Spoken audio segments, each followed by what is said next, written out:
il est extrêmement difficile d'intéresser les Sénégalais sur des questions qui relèvent d'une certaine technicité, particulièrement quand il s'agit des finances et du budget.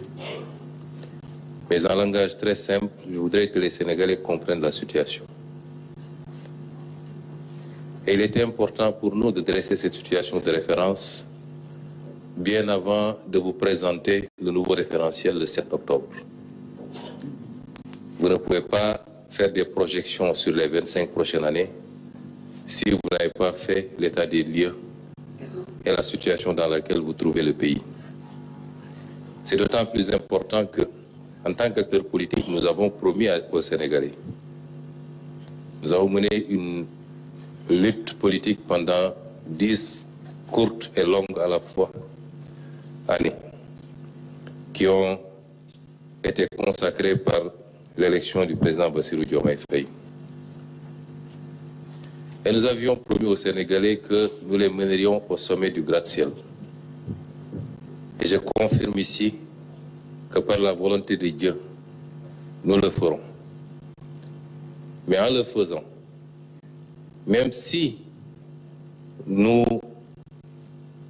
soupçonnions et même si nous avions quelques éléments de preuve que la situation du pays n'était pas au beau fixe, nous étions loin de nous imaginer que les choses étaient si catastrophiques.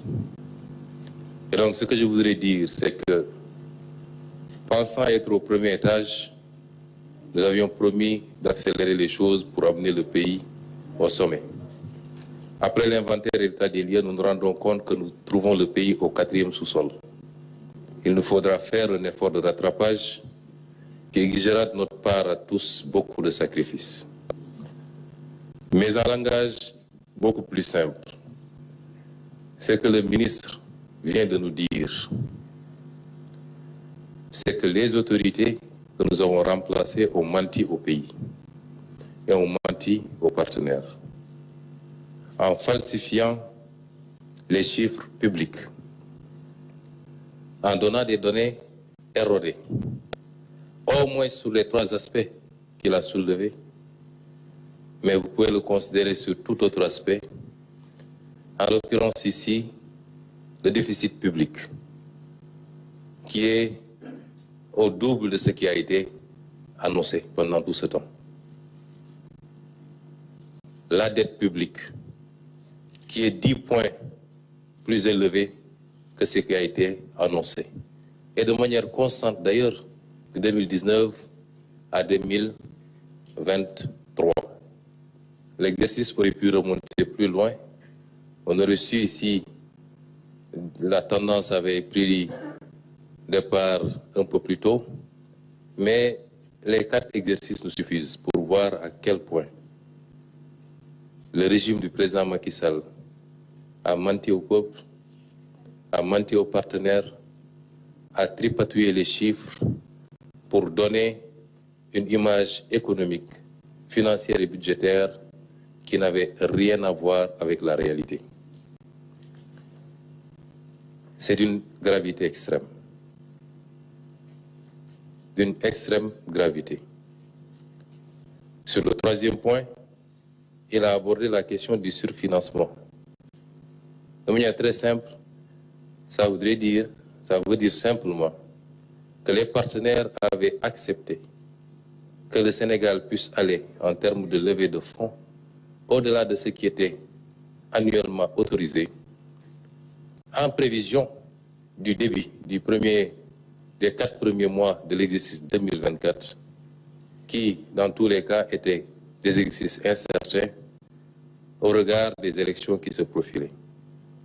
600 milliards qui n'auraient dû être dépensés qu'à partir du 1er janvier, mais que le régime sortant a dépensé avant notre arrivée au pouvoir, c'est-à-dire avant 2024, sur l'exercice 2023, ce qui est extrêmement grave.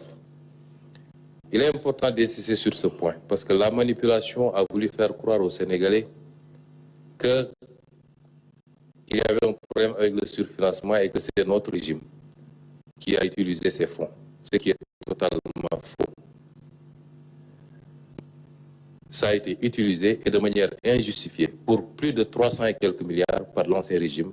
Et au moment où on parle, nous ne trouvons nulle trace de l'utilisation de ces fonds.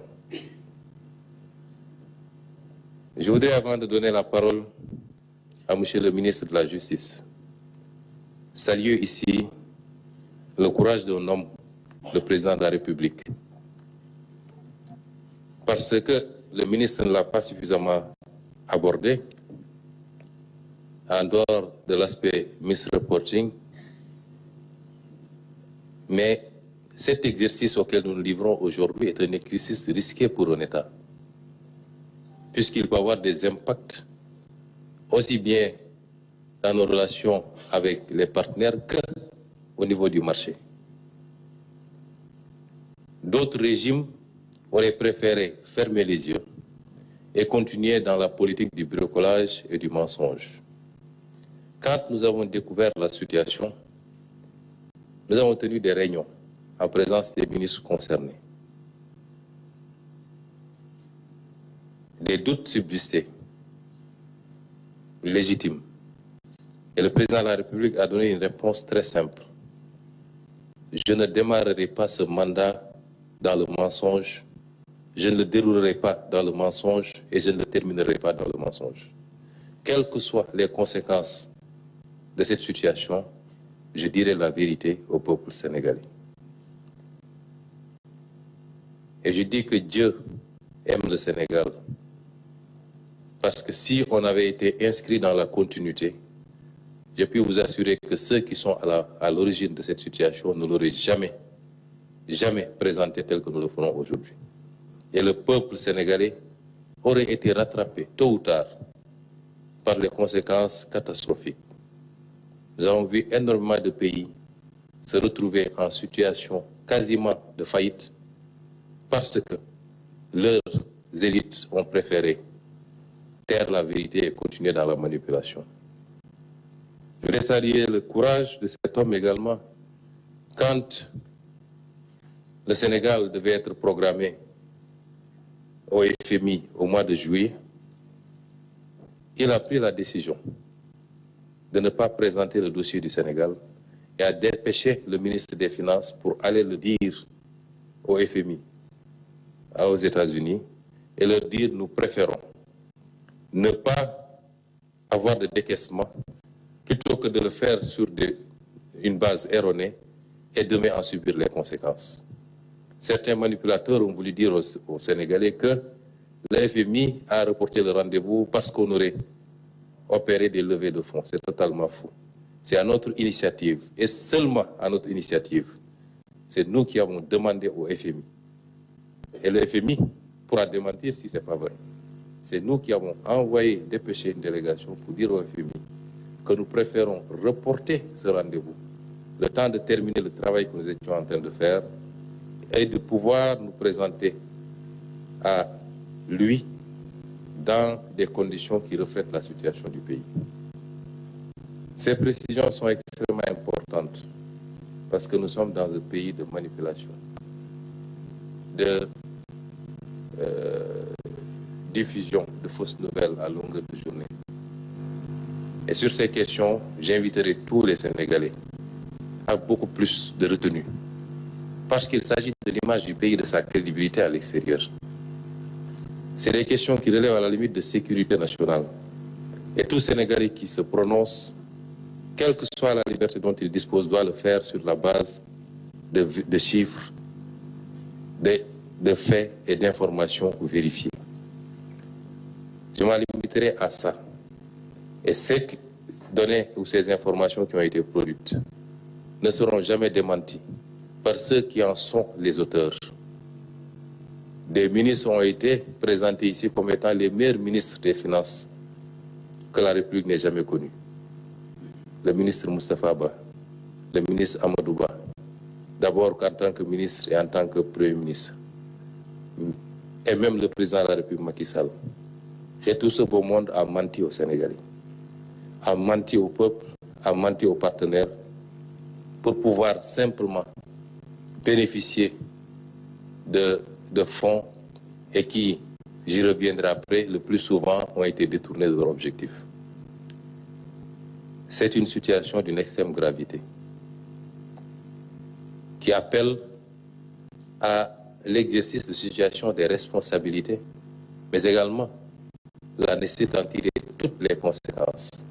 C'est pourquoi je vais donner la parole à M. le ministre de la Justice qui donnera quelques éclairages sous l'angle juridique. Monsieur le ministre, vous avez la parole. Je vous remercie, monsieur.